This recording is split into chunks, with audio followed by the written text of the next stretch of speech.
오늘 말씀의 제목은 태초에라는 말씀 제목 가지고 함께 말씀을 나누고자 합니다.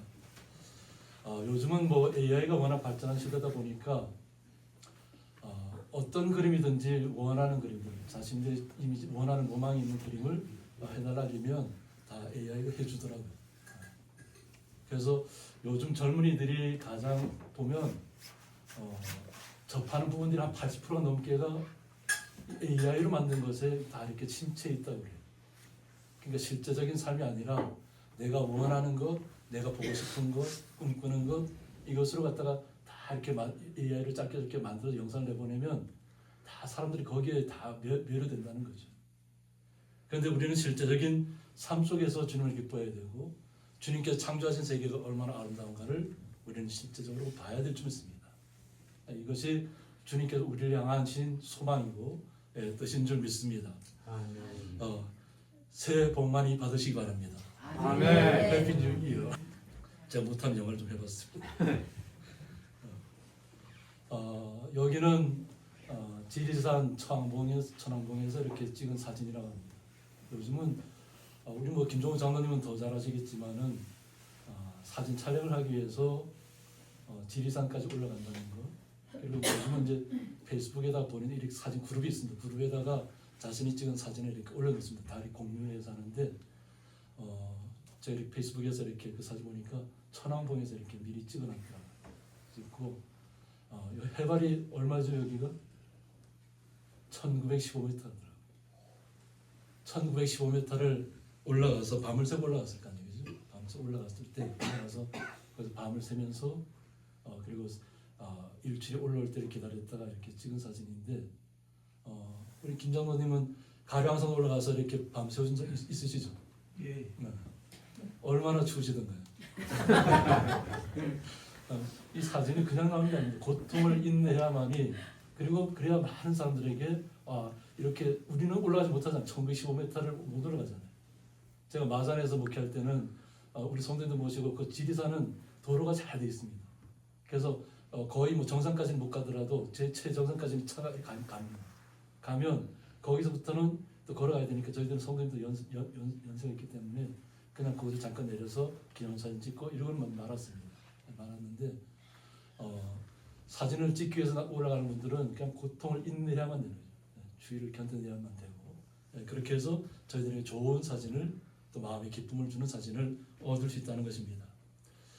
이 모습은 어딜 것 같은가요? 경주 앞쪽 바다에 있는 문무대왕을 바라보는 일출의 모습입니다. 그러니까 저희들은 크게 힘을 들이지 않아도 사진 작가들이 이렇게 고통스러운 시간들 통해서 이렇게 좋은 사진을 주니까 일출을 보러 막 새벽까지 안 나가도 이렇게 좋은 사진 볼 수 있습니다. 뭐냐면 이만큼 세상이 아름답다는 겁니다. 우리가 바라보는 세상들은 어떤 시각으로 바라보느냐에 따라서 다 새롭게 보입니다. 제가 항상 강조하는 것처럼 작은 풀 속에서 피어난 꽃도 자세히 보면 얼마나 아름다운지 몰라요. 확 때려보면 생명의 신비가 이렇게 나타날까 싶을 정도로 그 꽃 속에 다 아름다움들이 있어요. 우리가 어떤 시각으로 바라보느냐에 따라서 세상은 싹 새롭게 바뀔 것입니다. 그래야만 하나님께 창조하신 세계를 우리가 이해를 할 수 있습니다. 하나님이 어둠 속에 암흑 속에 있는 때에 하나님이 계획을 가지시고 하나님이 인간을 창조하시기 위해서 이 땅에 하나님의 아름다움을 나타내기 위해서 암흑 속에서 빛을 창조하셨다는 겁니다. 하나님 빛을 창조하셨고 또 하나님께서 그 창조하는 모든 과정들을 운행하셨다고 합니다. 그리고 나서 빛이 있으라 하고 그것을 또 낮과 밤을 가르면서 참 하나님 보시기에 아름다웠다고 얘기합니다. 이것은 바로 하나님께서 우리를 향하신 아름다움인 줄 믿습니다. 태초에 하나님이라고 했는데 이 태초에는 베레시트라고 합니다. 우리 요한복음에서도 이렇게 얘기했지만은 처음에 하나님이 천지 창조를 시작하심으로 시작된 시간의 출발점입니다. 시간의 출발점. 베레시트라고 합니다. 태초에 하나님이 천지를 창조하셨다는 겁니다. 그러므로 우리가 이렇게 서로 마주보고 아름다움을 이야기할 수 있고 거룩함을 이야기할 수 있고 기쁨을 이야기할 수 있습니다. 서로 은혜를 나눌 수도 있고 하나님이 이 땅을 창조하지 않았다면 우리가 서로를 대면할 수 없었을 겁니다. 그런데 하나님의 창조하심이 있었기 때문에 우리가 그 은혜를 누리고 있는 것입니다. 이 창조하신이라는 뜻은 뭐냐면 바라라고 합니다. 만들다, 생산하다. 특히 아무것도 없는 절대 무의 상태에서 무엇을 창조해냈다는 뜻입니다. 아무것도 없는 곳에서 하나님이 말씀으로 창조하셨다. 이것은 바로 누구를 향한 뜻일까요? 바로 우리들을 향한 뜻이 좀 있습니다. 빛의 아름다움에 대해서 우리는 주님의 사랑을 날마다 고백하며 나가야 될 줄 믿습니다. 주님께서 우리가 어느 곳을 걸어가든지 주님의 빛이 나를 조명하고 있고 주님의 빛이 나를 인도한다는 것을 믿으셔야 될 줄 믿습니다. 특히 오늘 세례를 받으신 이상훈 성도님은 특별히 더 유념하셔야 될 줄 믿습니다. 우리들 저희들 목사들이 가끔 예를 드는 것이 있습니다. 가장 석학 중에 석학이고 최고 중에 최고라는 사람들이 교회를 나가면 목회자가 또 그분이 나왔다고 아는 분이 나왔다고 자기는 아주 좋은 밖에 모르면서 그냥 뭐 거기 그분이 알고 있는 뭐 박사적인 그 부분에 대해서 아는 것처럼 막 얘기를 한다는 거예요. 그러면 최고의 권위를 갖고 있는 사람은 내가 하나님 말씀 들으러 왔지 내가 이미 나는 더 잘 알잖아요. 목회자보다 내가 그 소리 들어온 것이 아닌데 말씀은 안전하고 그냥 자기는 이미 알고도 남는 이야기를 엉뚱한 얘기를 한다는 거예요. 그래서 오히려 실망한다는 거예요. 그런데 진정으로 깨닫는 것은 뭐냐면 창세기가 태초에 하나님 천지를 창조하셨다는 구절이 이해되는 순간 자기의 모든 것이 다 바뀐다.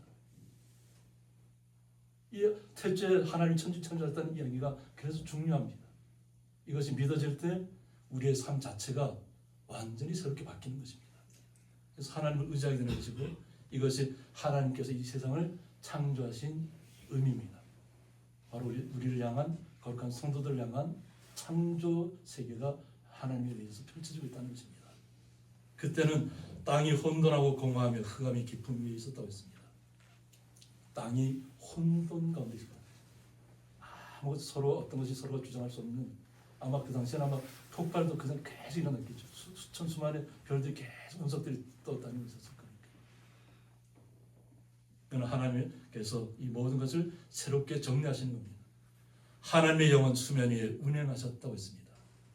이 운행하신이라는 뜻은 뭐냐면 라프라고 합니다. 그래서 새가 무엇인가를 주시하면서 하늘을 날다는 표현입니다. 그래서 우리가 성령님 이를 이렇게 대신 이렇게 의미적으로 사용하는 것입니다. 그래서 하나님의 영 성령이 창조 시의 모든 상황을 응시하시고 점검하셨다는 것입니다. 하나님이 창조하고 아무것도 보지 않는 것이 아니라 모든 것을 다 살펴봤다는 것입니다. 하나님의 세계가 얼마나 놀라운가를 오늘 첫 구절에서부터 깨닫는다면 하나님의 은혜고 축복인 줄 믿습니다. 하나님의 영은 항상 우리와 함께하고 계십니다. 우리를 살피시고 있고 우리의 어려운 모든 사람들을 주님께서 다 아신다고 하는 거죠. 아시지만 우리의 때로는 신음을 통해서 우리의 고통의 부르짖음을 통해서 때로는 하나님 앞에 간절히 부르짖을 때 하나님께서 거기에 응답해 주시는 것입니다. 하나님께서 이르시되 빛이 있으라 하시니 빛이 있었고 라고 했습니다. 하나님께서 말씀으로 빛이 있으라 하셨을 때 빛이 나타났다는 것입니다.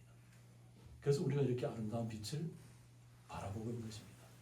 빛이 없다면 우리가 서로가 서로를 못 알아볼 겁니다. 빛이 있기 때문에 주님 우리 성도님들의 기쁨인지 슬픔인지 아픔인지를 그래서 서로가 이렇게 알게 되는 거예요. 그래서 기쁨이 아픔이 있거나 이러면 위로하고 하나님 앞에 나아가기를 같이 기도해주고 이것이 성도의 자세인 줄 믿습니다. 나만을 축복해달라는 것은 성도의 본연의 자세가 아닙니다.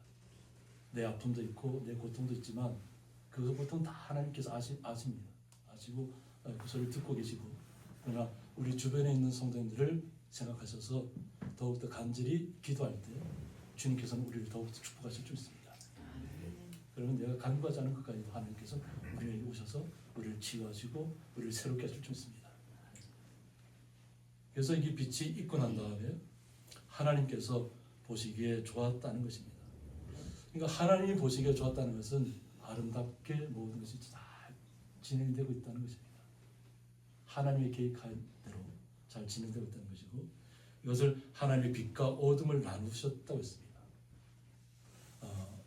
우리가 이렇게 바라보는 세계는 우주 중에 보면 별들이 많은데 어떤 별은 1000년 동안 돌아가는 별이 있습니다. 워낙 거대해서 이게 자전하면서 돌아가는데 워낙 거대하니까 1000년이 하루가 되는 거예요. 그런데 우리에게는 하나님께서 24시간이라는 시간을 주셨잖아요. 그런데 24시간을 온종일 일만 하고 있으면 어떻게 될까요? 온전히 살아갈까요? 우리가 하나님께서 8시간은 일하고 8시간은 쉬고 8시간은 잠자는 시간을 허락해 주셨습니다. 쉬는 시간에는 우리가 뭐 여가 활동을 하거나 우리의 자신을 재충전하는 시간을 갖지만 8시간은 잠을 자야만 우리가 회복이 됩니다. 저도 잘 못하지만 우리 성도님들이 될 수 있으면 뭔가에 아픔이 있고 연약한 부분이 나타나면 내가 잠을 잘 못 잤구나 생각하시면 됩니다. 잠을 푹 주무시면 하나님께 치료하는 시간에 우리를 새롭게 하시는 줄 믿습니다. 그래서 하나님께서 이 모든 것을 보시고 아름답다고 여사하셨습니다. 하나님 보시기 아름답다. 그래서 하나님의 빛을 낮이라 부르시고 어둠을 밤이라 부르시니라고 했습니다. 그래서 저녁이 되고 아침이 되니 이는 첫째 날이라고 했습니다. 우리는 오늘 첫째 날을 맞았습니다. 새해를 맞이해서 우리의 마음이 새롭게 되길 믿습니다. 하나님이 우리를 위해서 빛을 창조하셨고 어둠 가운데서 빛과 밤을 구분하셨다는 겁니다.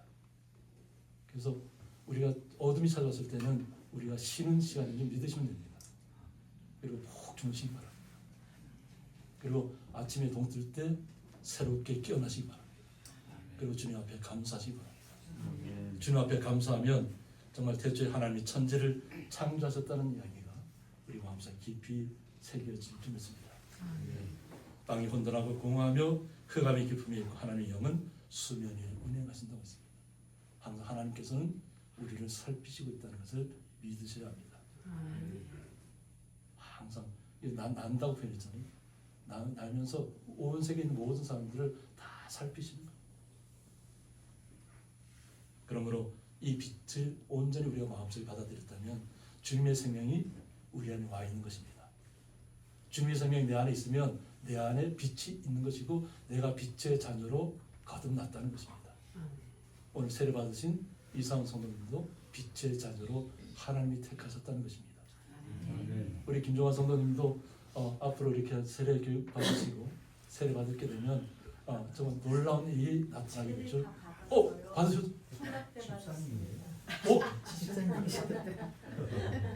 집사님이세요?